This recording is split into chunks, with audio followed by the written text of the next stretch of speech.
Hey guys, Jeff here, Dice Setters.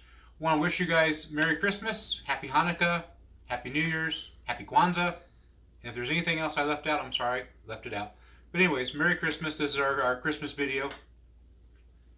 Merry Christmas, everybody. Thanks for subscribing and loving my husband's channel. Happy New Year.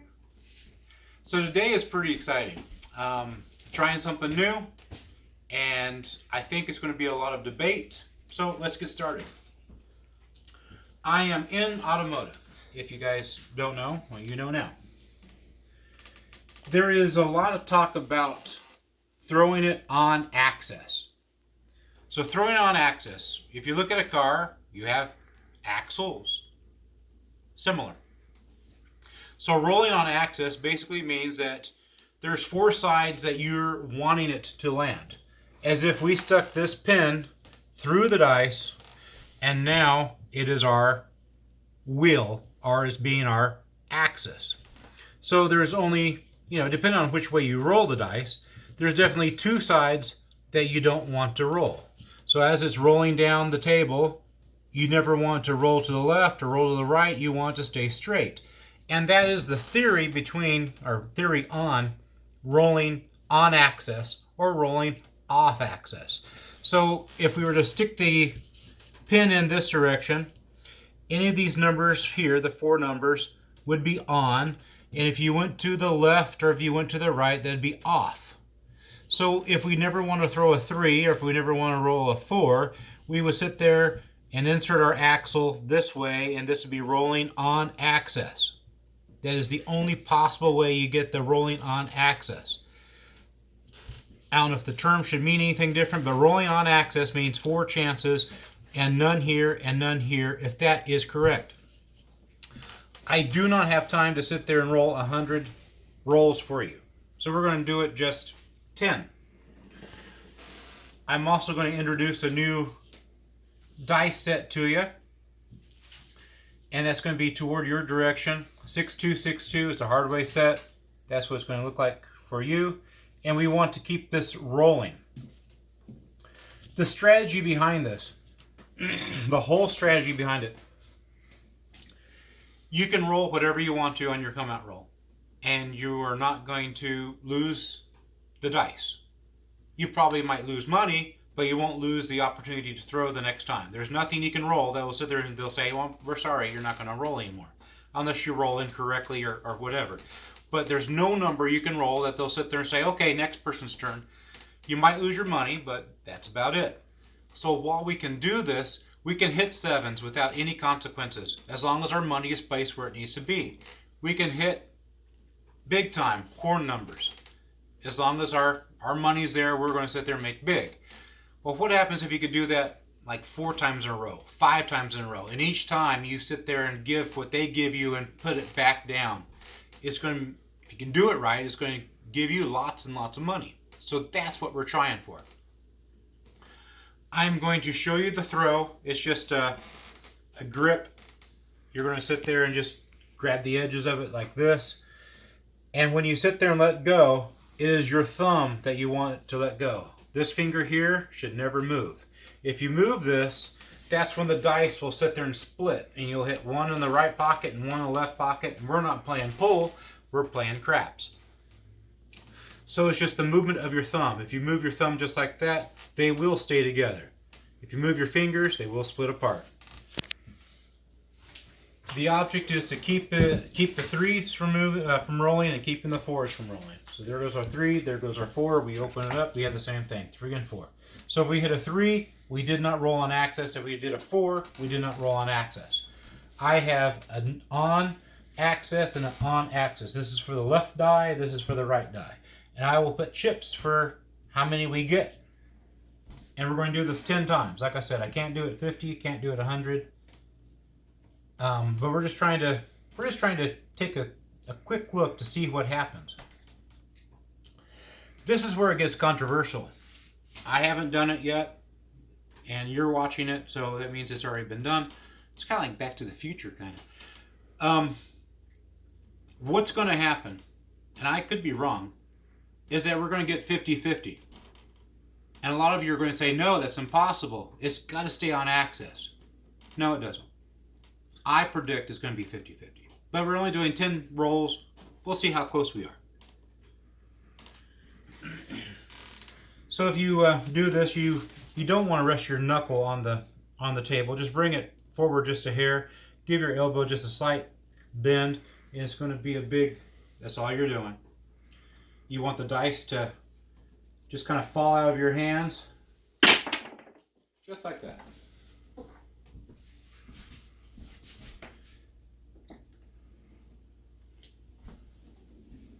We have a 5-3.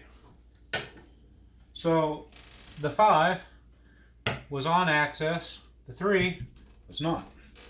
Because according to our theory, it's the outsides and the insides is what we're wanting not to have, a 3 or a 4.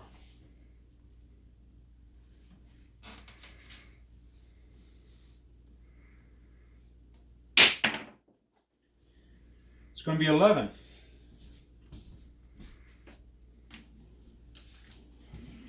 And being that this would be a come-out roll, oops, it was an 11. That's what we are looking to have, because that's what's going to make us money. So that was an 11. My things are here. So those were both on. And that's my second turn. I guess I should keep track of how many turns we have. There we go. We will be in Vegas for New Year's Eve. So if you want to sit there and hang out anywhere, throw dice, just let me know.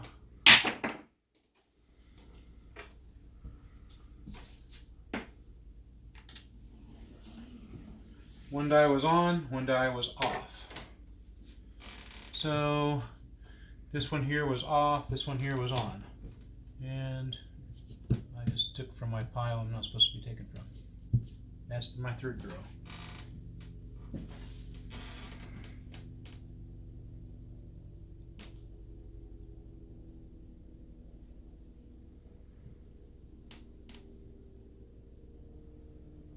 When you're dice setting, and if you grab onto it and you don't like the way it's sitting on your fingers, even though it's an inconvenience to those around you to have to re-grip it again,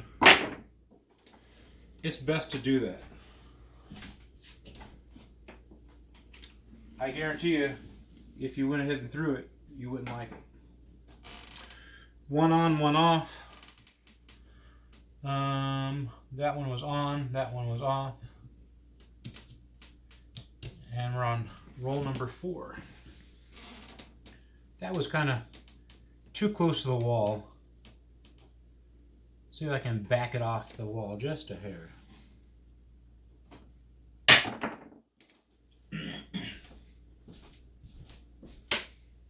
Hard 3s. And being that it's a 3, off axis. Both of them.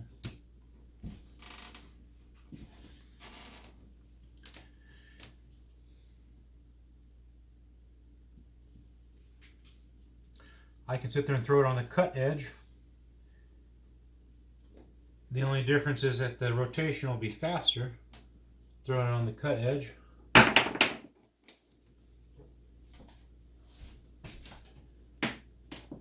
Well, that was a 2. Let's get it back to being a 2. Come on. There we go.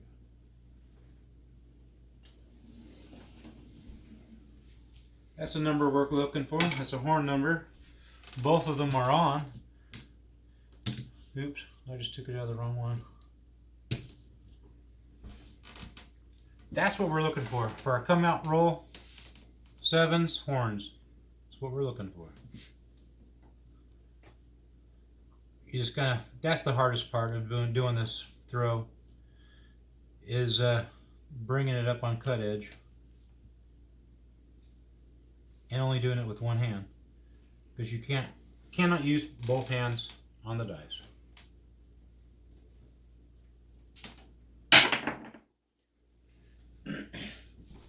It's going to be a 7. Come out roll 7, not bad. That's what we're looking for. Both of these did not do it.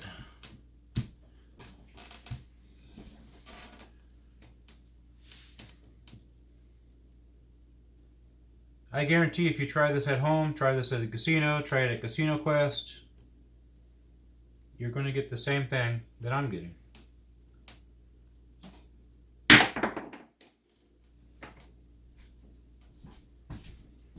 Two, 4, 6. Left side stayed, the right side did not.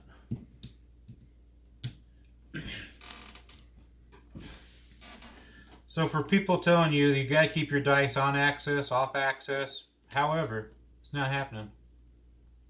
It's an impossibility. And then I'll show you why.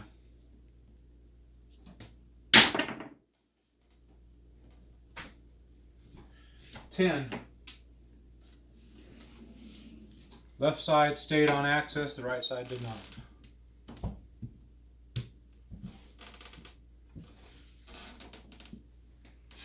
I'll roll it again just the same way I showed you. Very tip of my fingers holding it. We're going to drop out the thumb.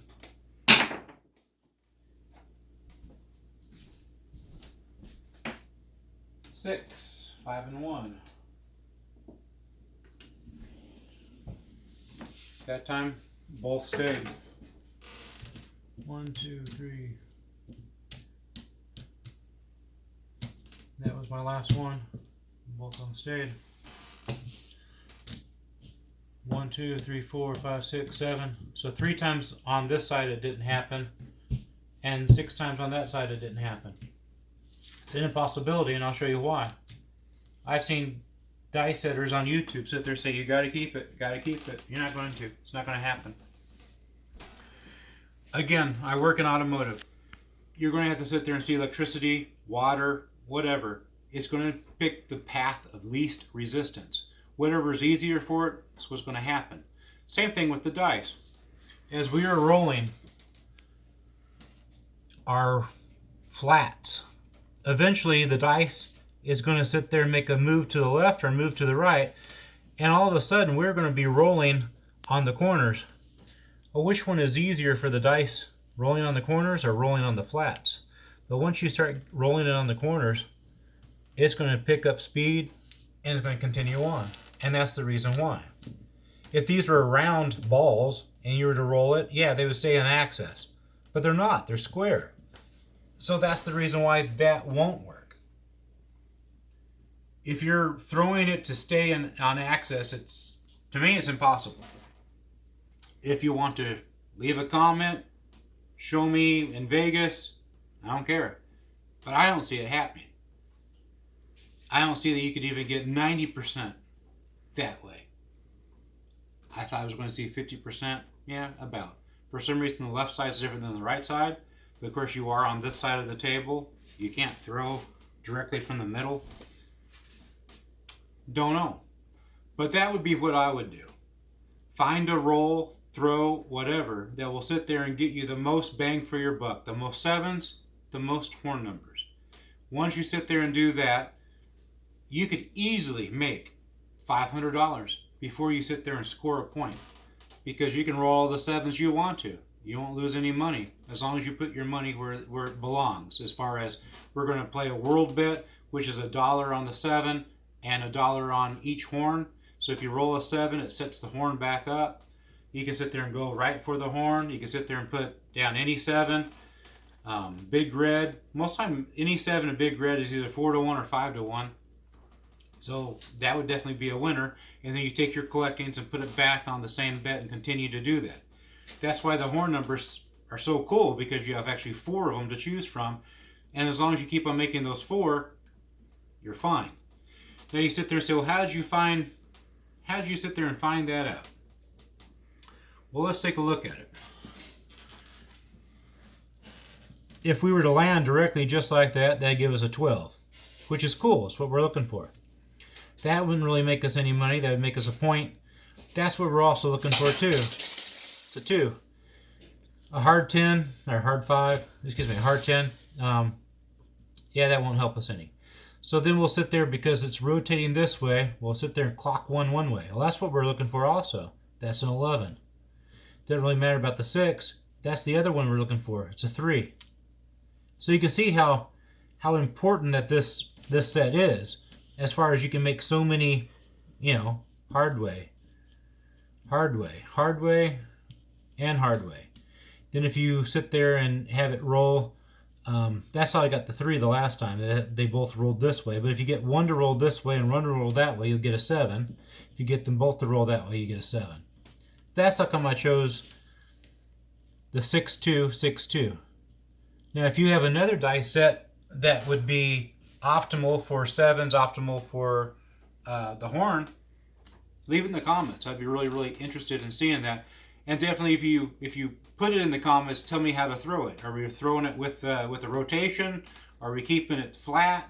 Kind of, and I'll sit there and try them out. But that right there is a game changer. That is absolutely a game changer.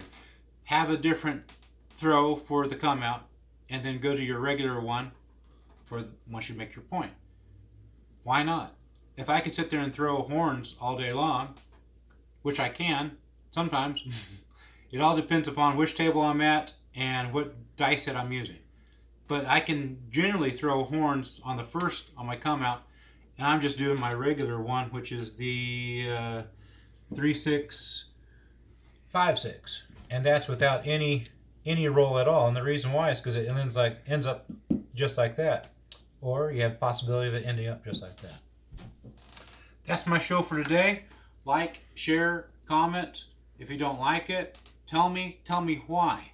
This is how we learn. This is how we grow. If you don't tell me the reason why you don't like it, I can't sit there and kind of help you. But definitely, this is how we all learn. Tell me what you think about my idea of sitting there, hammer it hard, getting the horn, getting the 7s, and then waiting for the point, and then now it's a whole new game. So now you're playing with a different strategy. So you can have 2 different dice sets, 2 different strategies, one before the point, one after the point. You can sit there and make 1,000 after the point. You can make 500 before the point. It all depends upon where you put your money and how accurate you are. Thanks for watching. Keep on watching. Love you guys. Merry Christmas.